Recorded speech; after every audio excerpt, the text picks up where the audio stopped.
again for Closing the Wealth Gap. The one show, maybe the only show that shows you how to close the wealth gap in your own life with the man who's done it for many, our wealth coach himself, Tyrone French. Hey, Tyrone. Hey, everyone. Welcome to another episode of Closing the Wealth Gap. I'm your host, Tyrone French. Hey, what we'd like for you to do is go to closingthewealthgap.net. We want you to follow this podcast. It doesn't take a whole lot of time. It only take about a minute. Just hit that follow button. If you like this content, leave us a comment. You can shoot us an email at tyronefrench.com. But what I'd really like for you to do is check out our platform to get a lot of information, because again, August is Black Business Month. Okay, so we want to load you up with as much content and what information as we can. Go to closingthewealthgap.coach. If that's too long to type into your browser, just go to tyronefrench.coach. Go to that website, pull up all that free content. Paul, I tell you what, I'm talking a little bit fast because I'm trying to get to our guests. I don't want to lollygag this morning, but this woman that we're going to bring in today, Ms. Collette Williams, she's basically been in this space for about 9 years. She has the Intentional Black Radio Network, and Paul, I tell you, I think you're going to be impressed with this one, buddy. Well, I'm already impressed that there's an intentional radio network. What a great idea. Let's not just do random conversation. Let's do intentional. Make it intentionally. Yeah, exactly. So, how you doing, buddy? I'm doing good today. You know, the sun's shining. As you said, I woke up this morning. That's half the battle when you get to be my age. So yes. Yes. I won that already here. And I am intentionally going to listen. I'm always curious when people use that term. You use that term a lot. Yes. We don't just randomly live our lives. We don't just sporadically do things. No. There's an intention behind it. For me, that's the only way to live. As far as, some people can say purpose driven. You can say intentional. You can say focused. Whatever term floats your boat, but you have to be on point. You have to stay in your lane and know exactly what you're doing. Because if you don't, there's going to be a lot of people that's going to pop up in your atmosphere that's going to tell you they have a better way of doing it. They got a better idea, a better mousetrap. And if you fall into that, you could end up veering off course. But the thing is, it could take you years to get back on course. So we need to be intentional based on our own purpose, and because we only got a finite amount of time here. And if you get to the point where you're wasting 5, 10, 15 years of those valuable, precious moments, you can't get those back. So this show is Closing the Wealth Gap, and we want people to understand as far as how wealth works, how to create wealth. But another variable of that is time.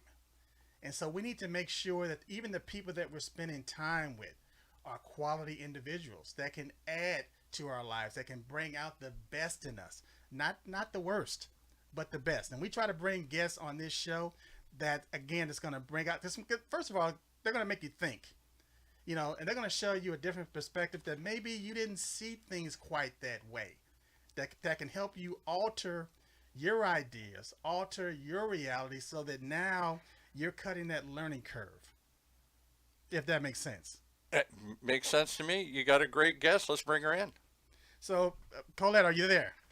I am, and thank you for having me. It's a great conversation already. Well, thank you for being here. So, tell our audience a little bit about yourself. I know everything about you, but I want them to hear from the horse's mouth. Tell us a little bit about yourself. I'm not sure what to say. I don't know. I don't like talking about myself. Well, how did you get started in podcasting? Because you've been doing this over 9 years. So, what was the intent on you doing the podcast? Well, we actually started with Black Talk Radio Network. Okay. And we started at the kitchen table. We started with an idea, and we started with just messing around, and I did not want to be on camera. Don't like the way I look. So I did not want to be on camera, and I just said, let's see what we can do. And my brother and I just decided we're going to try something. I came back to California. He called me as I was on my way into school, working at Crenshaw High School. And Wow. he said, I found Shout it. out to Crenshaw High School. Shout out to Crenshaw High School. And he says, I know how we can do radio, Black Talk Radio Network. So we started on Black Talk Radio Network. And soon thereafter, our producer said, why are you doing this here? Do this on your own. And he convinced us that we could do it on our own. We came up with a name.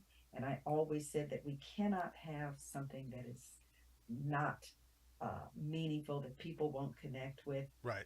And we Right. came up with Intentional Talk Radio Network because we wanted to be intentional Yes. with what we were doing, Yes. what we are doing, what we Yes. continue to do. It Well, I tell you- had to be, uh-huh. I love the name, but what I want to get to is the why.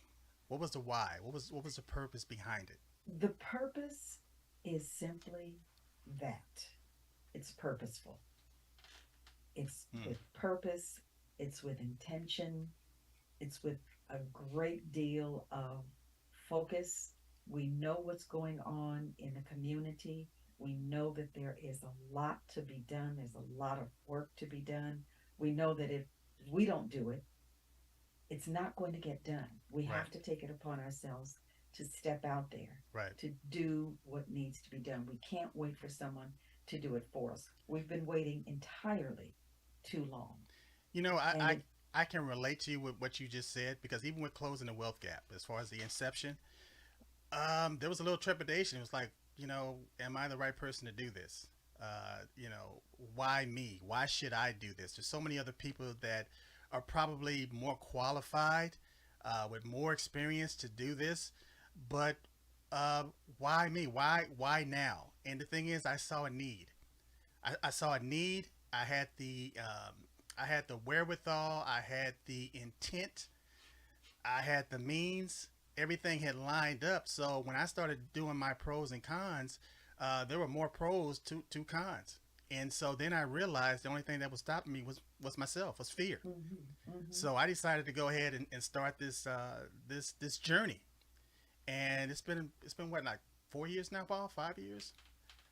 And I enjoy every moment of it. And I just, for me, it goes back to legacy. It goes back to generational wealth. You know, I want to reach as many people as I can during the limited time that I have to educate people on generational wealth. Yeah. So- And if we don't start now, and I'm one that will not say in our community, in the Black community, we lack leadership. That is not something that I subscribe to. I believe any and everybody, as long as God gives you breath in your body, you can be a leader. Absolutely. You can lead. You can be a leader. Absolutely. Why do you have to wait for somebody to tell you what to do? We're constantly saying we lack leadership. Wake up, everybody. Come on. If you have breath in your body and a shred of sense and a shred of dignity, intellect, get with it. What are you waiting for? What are you waiting for? If you're waiting for something to happen, you're going to always be waiting. But it goes back to the conditioning, though. Sometimes people, they need that It's validation. conditioning. It's conditioning, It's and they need the conditioning. validation. They need somebody to say, okay, well, you know, I not only do I agree with what you're doing, but I can literally kind of like get behind you. I know that that's hard to hear, but to be self-assured, to be autonomous, to be self-governing, that takes a lot of development. You know, that takes a lot of confidence, takes a lot of assurance, reassurance in yourself that, you know, it doesn't matter what somebody else thinks. If I see some trash on the ground, I'm not going to wait for the street sweeper in my neighborhood to come and pick it up. I'm going to pick it up because there's a need for it. You know, if I see that, you know, one of my neighbors, they have a need, I don't have to wait for somebody to tell me to do that. It's like, it goes back to human, just basic caring about one another and being my brother's keeper. Now, Go ahead. this month is August, and it's Black Business Month. I had forgotten all about it. You reminded me of that, but this is a perfect segue as far as what we like to talk about today, as far as you know, um, interjecting financial literacy into the Black community, and why has it taken so long um, to establish that intellect, that intent of being or creating wealth, not just having a job or a high paying job. Because again, I got a lot of clients that have high paying jobs. They have mortgages, they have cars, but none of that is wealth. None of that. You can't pass down your high paying job to the next generation. And a lot of times, the home that you have, it has a mortgage on it. So you stop paying that mortgage payment and you'll find out who really owns your home, even though you call yourself a homeowner. A lot of times, again, people, they have these cars, nice cars, but they're leasing these cars. So my thing is to help people to get to a scenario to whereas not only are they focused on their as far as a balance sheet, you're not just focused on your liability column. You're focused on your asset column. So in your estimation, what is it? What do you think that's lacking in the Black community as far as being able to acquire wealth and understand that it has to be generational? Well, if you go back to the beginning, I believe PTSD is huge in the Black community. Hmm. PTSD, Yes. okay? And folks may say, what is PTSD? Post traumatic slavery disorder or syndrome. Mm. Now I was gonna say post traumatic stress disorder, but you said Yes, that's a twist. Post traumatic slavery disorder. we have not in the Black community, and in other communities, but specifically in the Black community, we're lacking connectivity. We're lacking the I won't say it's ambition, but that connectivity. We're lacking that. And if you look at other communities across the country and in other parts of the world, connectivity is what keeps them strong. That's what builds a foundation. Wow. And we lack that connectivity for one, two, three dozen reasons. It begins with that post slavery syndrome Wow. because it's there. We've got an orientation that is undeniable. It is undeniable. In parts of Southern California, you've got people who don't even know what time of day it is, but Mm. they'll swear today is Friday. Yeah, today's Friday, but tell me about today. Today may be Friday, but tell me about today. They Right. cannot do it. How are you spending your Friday? How are you spending your today? What are you doing in your now? But what does that mean for you today in 23? Yes. Don't tell me that the struggle is real because here it is 23 and we're still talking about the struggle. We're still giving it, bringing it to reality. Why? But you made a great point when you talked about the connectivity, and just like with me, I people that know me, I was in the army, I served in the Navy, but I served as an avionic technician, and you can have all the components in place, but if there's a break in the wire, it's not going to work. There's no That's right. right. So it's not connected. So when you're dealing with a network, you have to be connected in order for it to Yes. be a network. Yes. And in our Yes. community, we're disconnected. We're so disconnected, and we find validation in being disconnected Well, I should say we because have been, because it's a we new day now. have been. It's a We new day have, now. it's a new day, but do you know how many people are still asleep? You Do know, you know how many people are still sleeping? They're walking, talking, living, and existing, I know, and they're asleep, I and know. they are asleep. Talk to them, or I, just drive down the street, you know, and you'll see how many are still asleep. I grew up in South Central LA. I think you grew up in Pasadena, in LA, and I could tell you, I remember the day when I woke up. It took me leaving my environment to come back and to just to see it and to think that at one point that was the norm for me, and I was okay with that, and I was comfortable, and I had to realize that, you know what, um, for me and the direction that I'm going, this is not okay. This Yeah, is especially when you have the ability yeah. to live beyond certain ideas or suggestions that were given to you. I had to realize that a lot of my existence was a lie. I believed what somebody else said about me. And remember, there's orientation. Yes. And if kids are in an orientation that says you don't have to be any better, you don't have to go anywhere, you can stay right here, you can do what you do because it's your lane and your name is Burger King, you stay right here, you do what you do, you don't have to go anywhere or do anything, and that's what they see. And I say to people all the time, spend a day at a school, not a week, Hmm. not 2 days, one day, just one day at a school, maybe 4 hours. It's a live, rude awakening. That's what's in the community. And if it doesn't change at the education level, it ain't gonna change. Because at some point, those same folks who are at that school, specifically the students, they go home. And it's no telling what they go home to. Now, Right. my grandparents lived in Watts until they decided to close their eyes. They lived in Watts. Watts was what we thought second home, great place to be. Had a good time in Watts. We could walk around the corner, walk down the street, walk across the street to the school. I wouldn't walk to the corner today. Hmm. I would not walk to the corner. My family is still up in Altadena, Pasadena.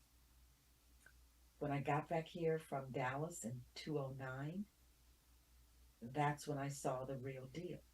Right. Pasadena has now become North South Central. It's just simply North South Central. And South Central is the dark side of the bottom. And again, I go back to orientation. And why would anybody want to change it? And you said, why wait for somebody to pick up the trash? Are you kidding me? Right. There's so much trash and garbage. Right. It'll take you 6 months to clean it up. And to here in South Central, you drive down the street, the car in front of you, somebody's throwing bad stuff out the window. Yeah.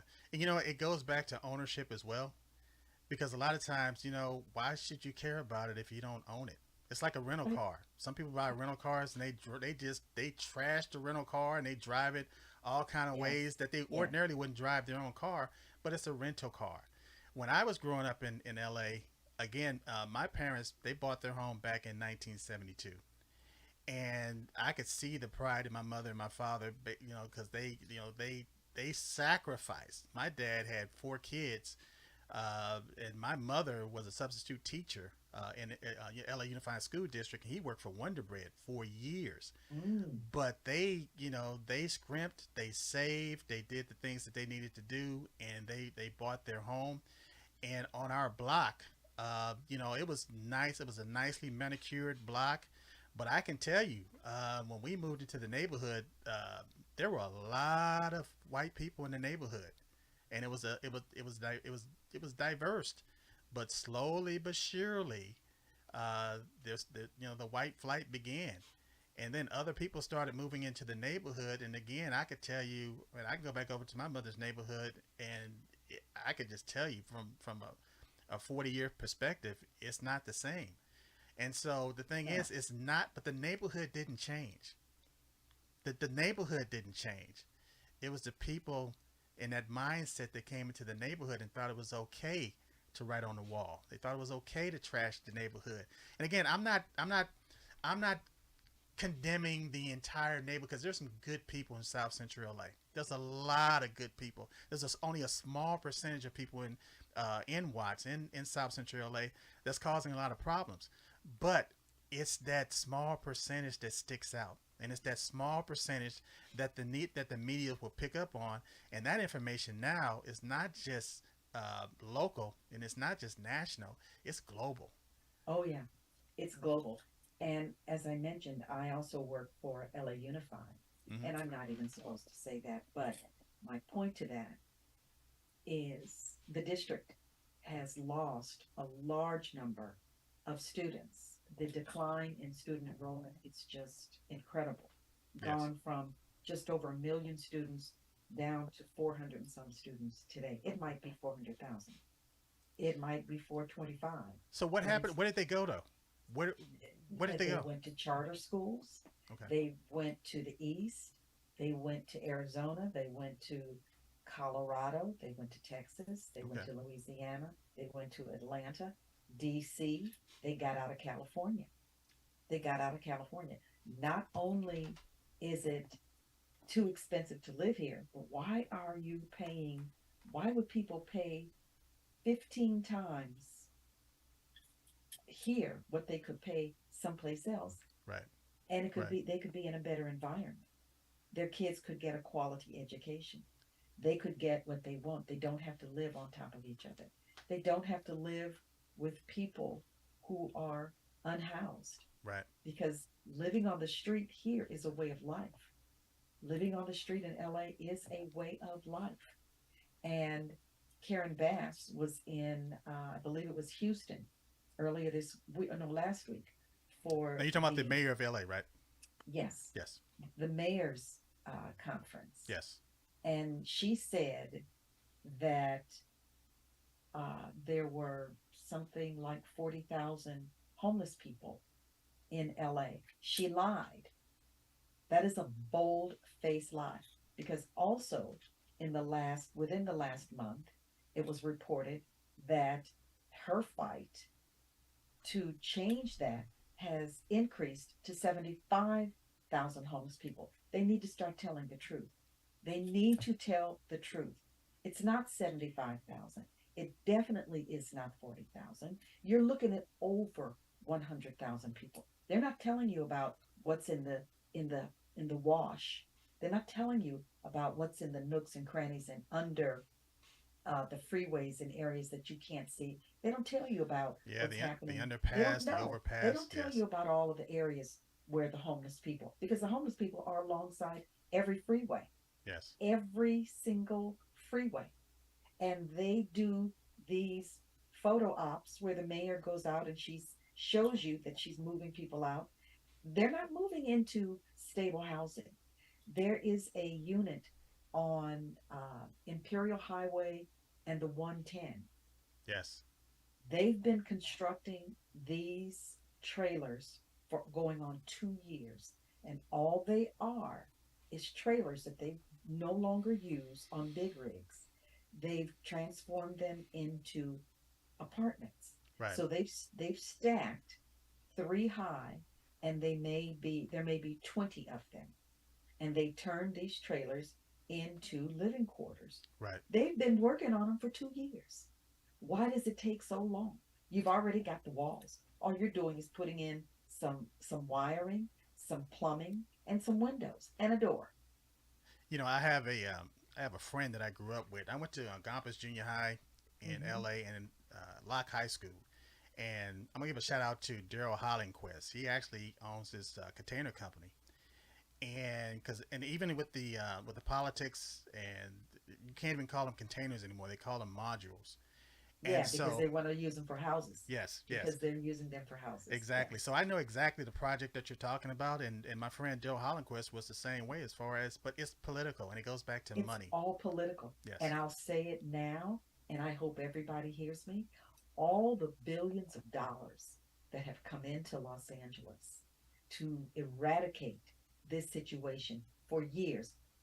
The current mayor is not the first person that has said they were going to tackle that. Why is it none of her predecessors have been able to tackle it and eradicate it? Believe what I say. It's because it's not intended to. The design is that it not go away, because all of the money that comes from the feds, the state, donations, contributions, corporations, all the money that they put into it, and they can't fix this. The design is that they don't fix it. Well, They don't fix it, because not fixing it keeps others in jobs. So it's more important to keep them in jobs than to give others housing and maybe a job. No, they got to keep Yeah. those folks in jobs. And that's the bigger picture. That's Yes, it is. it's like people talk about funds that are allocated for certain projects. Even when you're talking about military spending and the military budget, people tend to they don't realize that this money is going to a lot of contractors. And so it's the same thing when you talk about the project that's going on over there. Those are contractors. And Contractors. so not only do you have, it's to the contractor benefit to have cost runovers, to let it, to extend the period of time based on a development. I can tell you, just even driving down the 91 freeway, as long as I've been driving, there's been some type of works program on the 91 freeway. Yes, It never it's ends, but the if you money, but yeah, the you money got to continues to understand the flow. design and the Right, purpose. The money continues to flow. They're not out of money. right. They are very strategic about where the money Yeah, goes. and who And gets it? it's not going to go to places to people to fix things. That ain't the design. That's not what it's for. Yeah. Money goes to keep others in place, not those folks, You know, I because that's a waste of money. Yeah, I wrote a book called Closing the Wealth Gap. And in that book, I literally say, in the new economy, well, basically the new economy is called a yo-yo economy. What that means is that you're on your own. So what are some of the solutions? What can we do to combat or to become self-sufficient as far as not depending on a lot of government assistance? Because like you said, a lot of it, when we talk about even trickle down economics, it was still great for the top, but it never trickled down to the people that actually needs it the most. So, what are some of the solutions? What can we do to combat some of these societal ills that politicians just don't have the will to correct? So, It's not. I don't think that they don't have the will to correct. I think that in politics, that's not the idea. That's not the design. The design, the design is that it's a revolving door. It's a circle and a cycle. It's not to fix anything. Name one thing that gets fixed. Name one thing.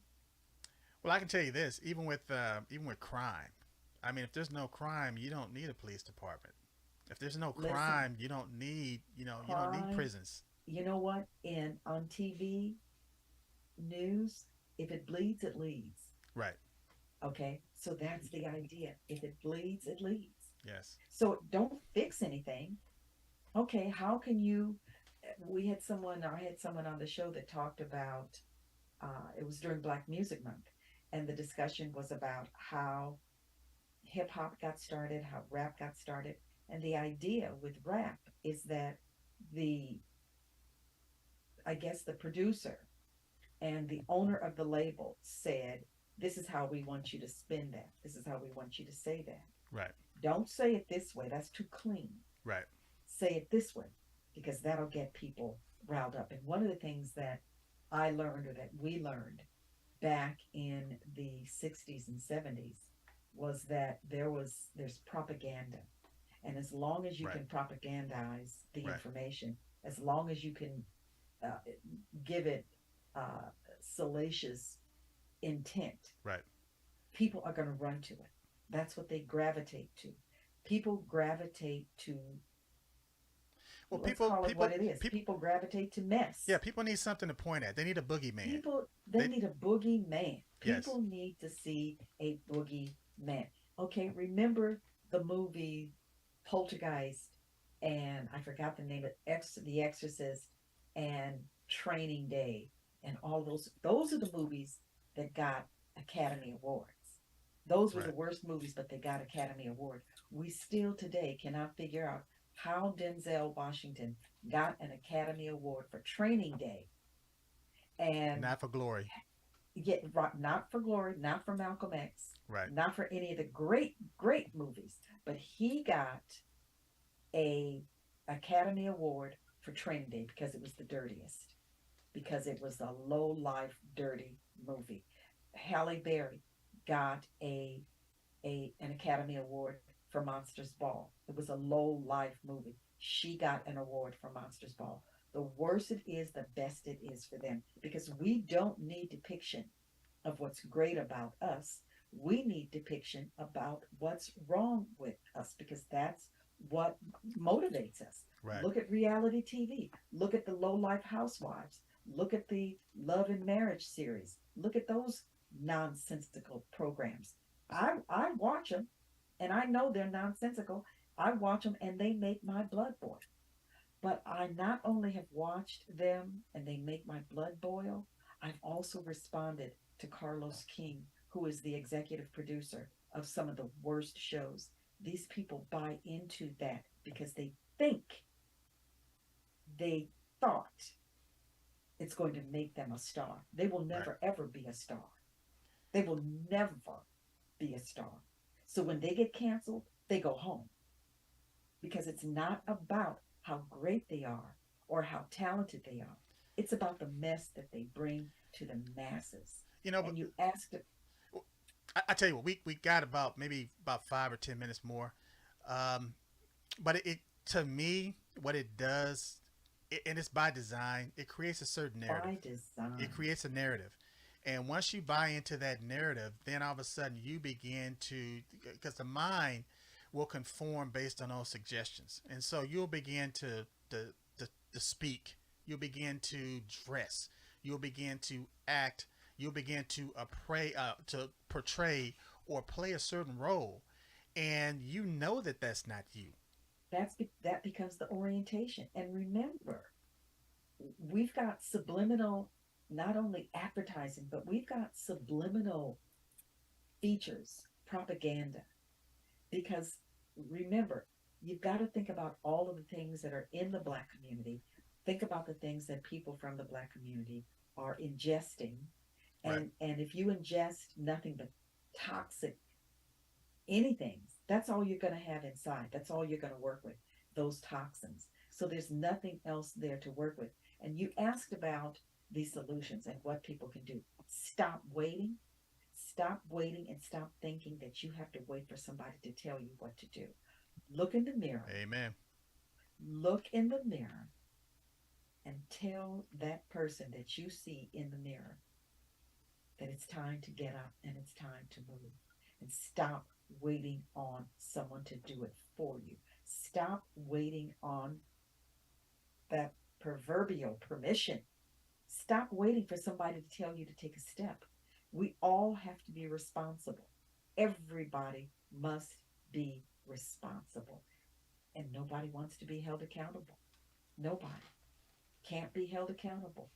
And if we had more time, I can give you some tragic examples of nobody being responsible. And I'm talking about today. Yeah. I can tell you this though, and this just comes from the bottom of my heart. I do believe that everybody has that seed of greatness. I believe that everybody has that $1 million idea that's inside of them. I've been around so many people, or a lot of people that will they'll see an idea and they'll say, "Oh, well, you know what? I thought about that years ago, and all of a sudden, but I didn't act on it." I like how you said, as far as stop asking, stop waiting, or stop, as far as asking for permission to act. But to me, all this conditioning, all this programming has caused a lot of fear. Yes. And I just think that once you get past that fear, even the Bible says God has not given us a spirit of fear, but of power and of love and of a sound mind. And so I think with that soundness of mind and being intentional, then you can begin to see certain things and see certain patterns, and you don't have to live in the mire. You don't have to live beyond or below what you think uh, should be a great life. And I'm not saying that it's going to be, it's going to be perfect. I'm not saying that you're not going to have struggles and challenges. You will. That's a part of the journey. But you feel so much better at the end of the day knowing that you accomplished what it is that you set out to accomplish, or that you're one step closer to making that dream a reality. And as I mentioned earlier, I still work for LA Unified. Hmm. There have been so many times where I've had students in my class that have never left the block they live on. Never. Yeah. They don't foresee ever leaving the block they live on. Yeah. I've had students who have said to me, no men in our complex, no men in my apartment. We have 14 apartments there. Right. And nobody has a father. And she said, daddy. Nobody's got a daddy. She said, there are men that have come around, but they're not daddies. They don't stay. Right. I've had kids that say that respect that one value, that character trait. They get it because their father went to prison, the uncle went to prison, Right. and he wants the same kind of respect that they get in prison because they both got life sentences. So Yeah. he doesn't understand respect outside of prison. You know, And again, I'm we're short on time, but this got is something I need to interject because you said something that was so powerful. In the hood, in the neighborhood, a lot of times we would literally have parties and get-togethers and gatherings for people that got out of jail. yes, But for the person that graduated from college, yes, we didn't do the same thing. no, And what I'm saying is that that's a part of the conditioning, is a part of the mindset that we. And I'm not saying that. because getting out of jail is a big thing. Ain't nobody going to college. Ain't nobody gonna do that. Ain't nobody in this family ever go to college. We ain't doing that. We ain't doing that. Yeah, but Dede and Daquan, they coming home. We got to get them some meat. We gonna get in what they don't get in while they in the pen. And the reason I bring it up because it's true. It is true. Yeah. You know, but again, I'm gonna end up. I gotta bring you back on this show because again, we just we ran out of time. We can go. But how can people get in touch with you, Collette? How can they get in touch with you as far as an email or your website? Give us that information. Okay, well, the website is itrnradio.com. That's itrnradio.com. And email at yourcharactered@AOL. That's your character ed @AOL. And also Change Matters 99 at Gmail. That's Change Matters 99 at Gmail. And remember, our shows are Sunday through Thursday. Every week we've got a show on, and Black Women Speak is every Wednesday at 5 p.m. Okay. And yes, thank you so much for having me. Outstanding. Hey, you know what? Collette, hold on a second. Paul, I'm going to bring you in. I saw that you've been sitting back there and you've been just. I saw your hand a couple of times waving like ooh. But give me your opinion and just interject your thoughts.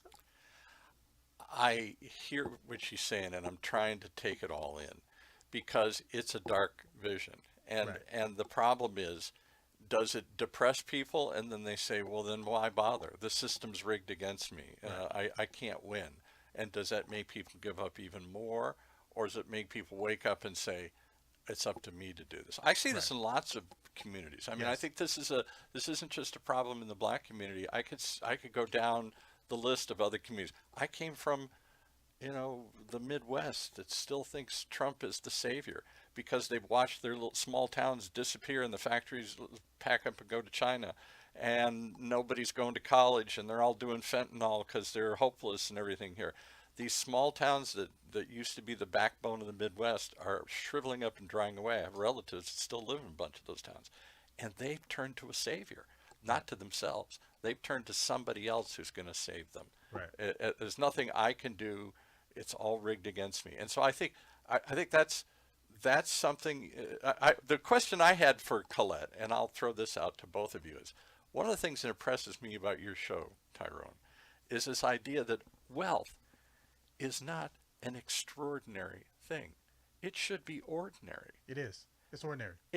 There should be something called ordinary wealth, and that seems like a contradiction term. Wealth isn't ordinary for most of us. It's only for the lucky. It's for the few. It's for the chosen. It's for the ones who were born with the silver spoon or the right connections or in the right place, or maybe the smart or the ones, maybe there's something magic, but it's not for me.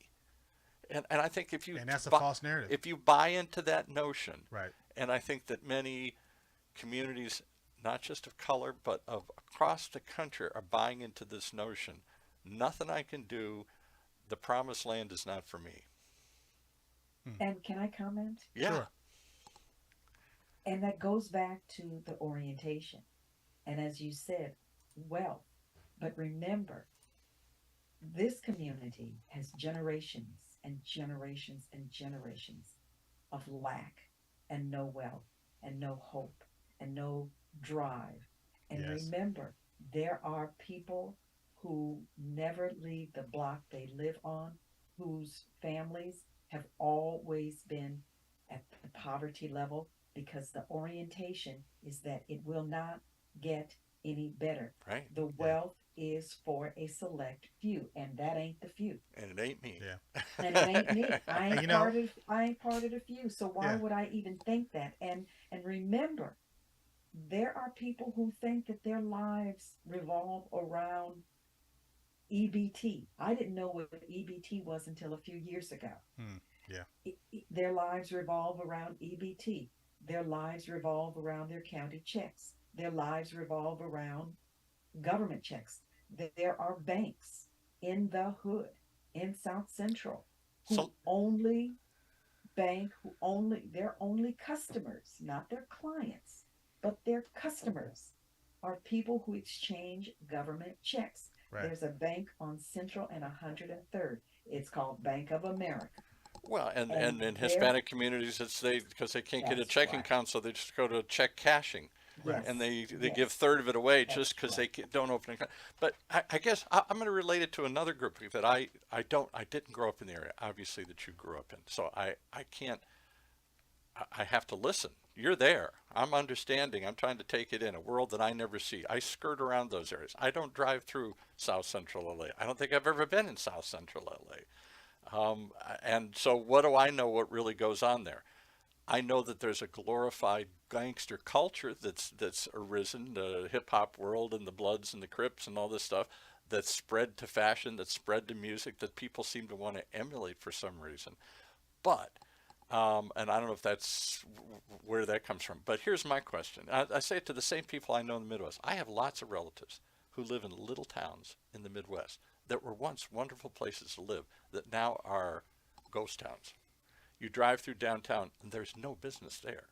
Walmart came in and wiped all of the little businesses in town. The factory in town packed up and moved away. The farm is mechanized and nobody works on the farm anymore here. There are no jobs in these areas. High unemployment, high drug use, these small, white communities that I am familiar with. And I say to them the hard question that they don't want to hear. If there's nothing here, then why do you stay? Why do you stay? Right. And they say, but we've been on this land for generations. This Right. is where we were born. This is where my family and my friends are. You can leave. Like, And you know what they say in the other community, in black communities? They say, where I'm gonna go? yeah. Where I'm gonna go? Yeah. I ain't going nowhere. This is all I know. I ain't going nowhere. I was born here. I'm gonna die here. That's what they say. Right. Where am I going to go? So how do you Who's break that going to mentality? allow? Because Tyrone said this is a harsh thing for me to say, but Tyrone said this, and I took this to heart. He used the analogy of training an elephant, big, powerful animal. You put a chain on the elephant long enough, you don't have to put the chain on anymore. The elephant walks around willingly taking the commands, I hear that willingly all the time. staying Yes. within Yes. the That's boundaries. for me, but that's the mindset. It's the because mindset. because in the beginning it was it wasn't normal, and so you tried to break away but you couldn't. But after a period of time it became normal. It was normalized, so now you don't need a chain, you can just use a rope. And so You don't even have the rope here anymore. This is a forgotten place because here in South Central, in Southern California, this is where people exist. They don't live, and and when it changes, it gets worse. It doesn't get any better. It gets worse. So well, I what- can tell you this. Hold on to Yeah. it. There are a lot of success stories that come out of South Central. Absolutely. Absolutely. You know, but the reason I'm bringing up, as far as even with as far as this month being Black Business Month, um, it's the black culture. It basically it's like the canary in the coal mine. And so you can basically kind of gauge the gases or gauge what's going on just based on looking at the black community. And so when you look at the numbers, just based on wealth, just based on the income, black people, that community, our community, is the poorest. Yes. Is the poorest segment in the United States. And so for me, it goes back to a triage. And so if I'm on an aircraft carrier and there, and a plane blew up and a bomb blew up, and now you're dealing with the aftermath, there's a triage. And so I'm not gonna go and provide first aid on a person that has a couple of scrapes on his arm. I have to go to the person that just got their leg blown off. And so now I have to apply a tourniquet, and I have to get that person and focus again with intent on getting them to surgery because they could bleed out. So when I'm talking about the black community, again, I'm using that triage mentality because black people are that group are the poorest people in the United States. And the thing is, there's a reason for it. So what I would like to do, Collette, I'm going to bring you back on because, again, Okay. I'd like to continue this conversation. I know Paul has his opinions and he'd like to add, certain things, but we're kind of running out of time today. But I promise you, we're going to continue this conversation because we didn't get into a lot of solutions. We talked about the problems and some of the circumstances, but we didn't get into the solutions. So the next show, we're going to gear it more towards solutions. Okay. That's fine. Perfect. I'd love to do that. Outstanding. So thank you for being here. And again, if you want to reach out and you want to comment on this show, what I need you to do is go to closingthewealthgap.net or go to TyroneFrench .coach. But I'd also like for you I got a free mobile app. It's like having my entire business in the palm of your hand. All you have to do is text Tyrone French at 36260. That's text Tyrone French at 36260, and you'll have this information at the palm of your hands. As a matter of fact, there's a button on there that all you have to do is push that button, and you're at this particular podcast. So again, Collette Williams, thank you for being here. Paul, thank you for your input. Powerful discussion. It kind of depressing discussion because I Yes. think it really makes me wonder what the solution is. I'd be really curious to hear it. Is it more outside help? Is it more triage? Or is it more something got to change within all of these communities? It's people wake up Internal. and say, it's time for us to take control But of for it. me, again, it's not a solution that's gonna generate from the outside in. It's a solution that has to generate from the inside out. Right. Yeah, that's right. That's Right. absolutely right. It has to come from within. Yes. It has to. Okay. Well, I look forward to the next conversation here. Let's take us out. Give us the final thought for today here. You gave us how to get in touch with you. Well, again, final thought is just with Is this there show, hope? You gotta there's absolutely Good. there's hope. I gotta believe there's hope. There's hope. There's always hope. There is always hope. There's always hope, and there's always faith. There you Just go. Trust. Yes. Yes. Absolutely. Well, I trust you're going to bring it to us here. All right. Amen. Thanks. Thank you. That's our show for this week. Closing the Wealth Gap. The one show, the only show that shows you how to take control of your financial future. Right here in Orange County's only community radio station, OCTalkRadio.net.